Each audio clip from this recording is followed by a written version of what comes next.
What if I told you that you can talk yourself into drawing better? Let me explain. We've all heard the talk where drawing is basically a language, with the alphabet per se, as the 5 primitives, value, shape, etc., and all the other fundamentals. They're used to communicate an idea visually. Since this is the case, then there has to be a translation of some kind to represent a mental idea as a visual idea on a canvas of some sort.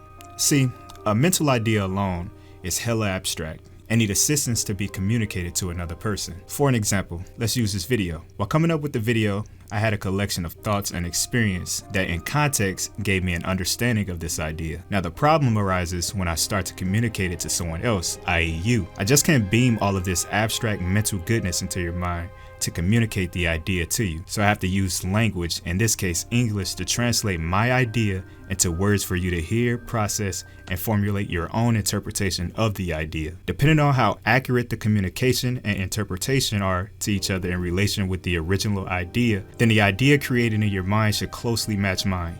It'll never be 100% one-to-one unless I beam it into your mind, which unfortunately my telepathy powers haven't kicked in just yet, but I'm working on it. So let's take a look at this diagram. The idea starts in mind. I then have to communicate it to you through speech.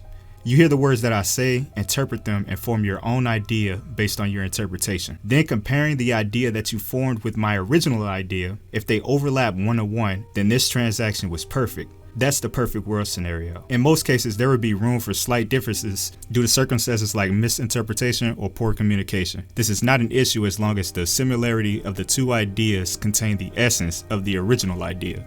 Alright, so hopefully you understood my crash course in communication. Your final exam starts right now, and the first task is to hit that subscribe button, baby, and color that like button blue. Let me know in the comments if you passed. So back to inner dialogue while drawing. The inner conversation is the missing link of translating your abstract idea into an idea visually represented. I've noticed that the more dialogue that I've had while sketching, the better the sketches came out, or I was more satisfied with the outcome, or the experience of drawing itself. Basically, the inner conversation aids me in translating from the idea to sketch, and if the inner conversation autopilots, then intuitive defaults kick in, and my sketch may come out differently than I expected. So let's look back at this diagram. I had an idea. I used the language of drawing fundamentals to create some visual idea, and this visual idea compared with the original should overlap in essence for a successful communication.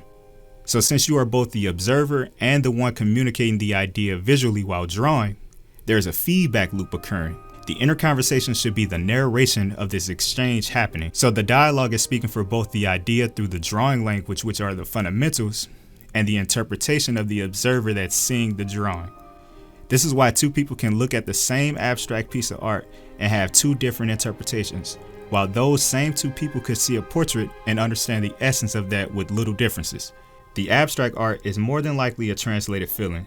There can be some context lost in translation, whereas the portrait, these ideas are clearly communicated. I've noticed that I draw my best when my inner dialogue sounds like a conversation between two people where one is trying to explain the idea to another. Autopilot occurs when this conversation goes one-sided, meaning the dialogue is only saying the experience of either the observer or the idea translator. Visual communication is literally the conversation between both entities, and just like speech conversation, statements are made to deliver an idea and questions are used by both sides to clarify and gain mutual understanding.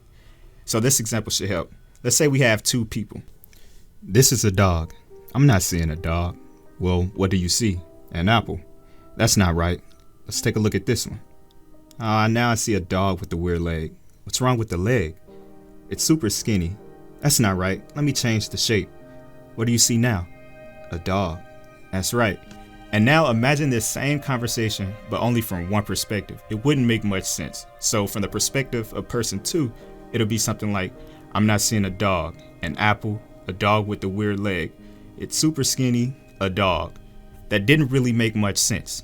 So the inner dialogue while drawing should be conversational between the idea that you're trying to convey visually and as the observer that's seeing your drawing unfold. A quick note about how this is working when a drawing reference is involved. The reference can come first and then the idea, or the idea can come first in mind and the reference afterwards. They're both interchangeable and it doesn't matter. However, they both influence each other. You can see references and create new ideas, or vice versa.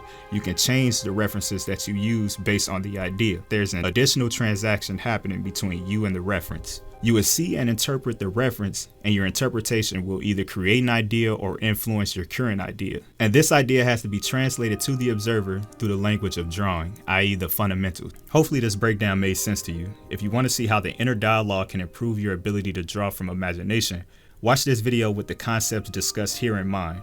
I appreciate you guys for watching, and I'll see you in my next video.